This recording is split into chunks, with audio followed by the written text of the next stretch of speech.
आज इस वीडियो में हम बात करने वाले हैं फुल बॉडी हार्नेस के बारे में। साथ ही हम जानने वाले हैं कि फुल बॉडी हार्नेस के क्या क्लासिफिकेशन होते हैं। तो चलिए शुरू करते हैं। फुल बॉडी हार्नेस, जिसे हम सेफ्टी बेल्ट भी कहते हैं, तो ये जो सेफ्टी बेल्ट है ये क्यों रिक्वायर होता है, चलिए जानते हैं। सेफ्टी बेल्ट जो है वो आदमी को प्रोटेक्ट करता है। जब भी कोई पर्सन ऊंचाई पर काम करता हो, जैसे कि एलिवेशन हो या फिर क्लोज जैसे लोकेशंस होता है या फिर कंटेनर्स हो, वहाँ पर अगर कोई पर्सन काम कर रहा है और काम करते वक्त अगर उसका जो बॉडी बैलेंस है वो अगर लूज़ हो जाए या फिर कहीं पर उसका पैर स्लिप हो जाए तो उसके कारण जो है वो नीचे गिरने की संभावना होती है। तो वो नीचे गिरकर उसको इंजरी ना हो, इसलिए ये जो है ये फॉल प्रोटेक्शन होता है, जिसका नाम है सेफ्टी बेल्ट। चलिए अब जानते हैं कि फुल बॉडी हार्नेस के क्या क्लासिफिकेशन होते हैं। फुल बॉडी हार्नेस के जो क्लासिफिकेशन है वो हम Indian standard industrial safety belt and harness उसके स्पेसिफिकेशन IS 3521 1999 के हिसाब से देखने वाले हैं। तो चलिए अब जानते हैं और देखते हैं कि ऐसे वो कौन से क्लासिफिकेशन हैं। तो इसमें जो है class A, class D, class E, class L और क्लास P होते हैं। तो चलिए अब देखते हैं कि ये क्या रिप्रेजेंट करता है। तो क्लास A का जो फुल बॉडी हार्नेस है वो रिप्रेजेंट करता है फॉल अरेस्टिंग को।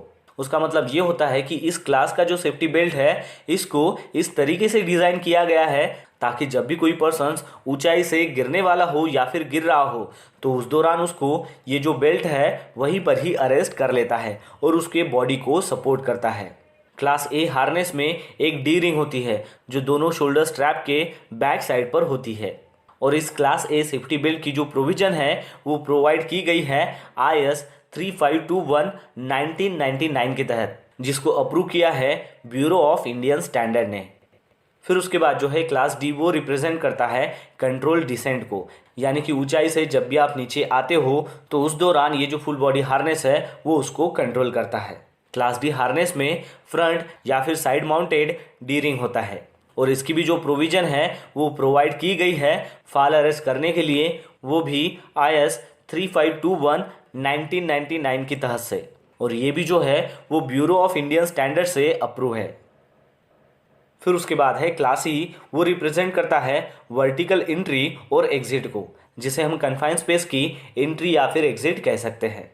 इसको इस प्रकार डिज़ाइन किया गया है कि जब भी आपको कन्फाइंड स्पेस में वर्टिकल पोजीशन में एंट्री करना हो या फिर एग्जिट करना हो तो उस दौरान इस हार्नेस का इस्तेमाल करना होता है। और ये जो क्लास की हार्नेस है इसमें स्लाइडिंग डी रिंग होती है हर एक शोल्डर जो स्ट्रैप है वहाँ पर, और इसकी भी जो प्रोविज़न है वो डबल रोप लाइफ लाइन के लिए की गई है, जिसको कन्फर्म किया है IS 3521 1999 के तहत से, और ये भी जो है ये ब्यूरो ऑफ इंडियन स्टैंडर्ड से अप्रूव है। फिर उसके बाद आता है क्लास L, वो रिप्रेजेंट करता है लैडर क्लाइंबिंग को। तो इस टाइप का जो हार्नेस है वो इसलिए डिज़ाइन किया गया है ताकि जब भी आपको लैडर का इस्तेमाल करना हो या फिर टावर का इस्तेमाल करना हो और उसके ऊपर अगर आपको चढ़ना हो तो वहाँ पर इस हार्नेस का इस्तेमाल किया जाता है। तो इस टाइप के हार्नेस में एक या फिर दो डी रिंग होती है और वो जो डी रिंग है वो अटैच होती है हार्नेस के फ्रंट साइड में, और इस हार्नेस को भी कंफर्म किया गया है IS 3521 1999 के तहत से, और इसको भी जो है वो ब्यूरो ऑफ इंडियन स्टैंडर्ड ने अप्रूव किया है। फिर उसके बाद आता है क्लास P, जो रिप्रेजेंट करता है वर्क पोजिशनिंग को, और इस हार्नेस को इसलिए डिज़ाइन किया गया है ताकि जब भी कोई वर्क ऑपरेशंस आप कर रहे हो तो उस दौरान वहाँ पर पोजीशंस के लिए आपको इस हार्नेस का इस्तेमाल करना होता है। इस टाइप के हार्नेस में जो डी रिंग होता है उसको माउंटेड किया गया रहता है वेस्ट लेवल में, यानी कि कमर के लेवल में, और ये भी जो सेफ्टी हार्नेस है इसको कंफर्म किया गया है IS 3521 1999 की तहत से, और इसको भी जो है वो ब्यूरो ऑफ इंडियन स्टैंडर्ड ने अप्रूव किया है। दोस्तों आपको एक बात यहाँ पर ध्यान में रखनी है कि जो भी क्लास D हार्नेस है, क्लास E हार्नेस है, क्लास L हार्नेस है और क्लास P के जो भी हार्नेसेस है वो सभी के सभी क्लास A हार्नेस की रिक्वायरमेंट फुलफिल करते हैं। तो दोस्तों आपको इस वीडियो के माध्यम से पता चल गया होगा कि सेफ्टी बेल्ट यानी कि फुल बॉडी हार्नेस क्या होता है, उसका क्या फंक्शन होता है, और साथ ही में हमने देखा कि उसके क्लासिफिकेशन क्या होते हैं एज पर इंडियन स्टैंडर्ड।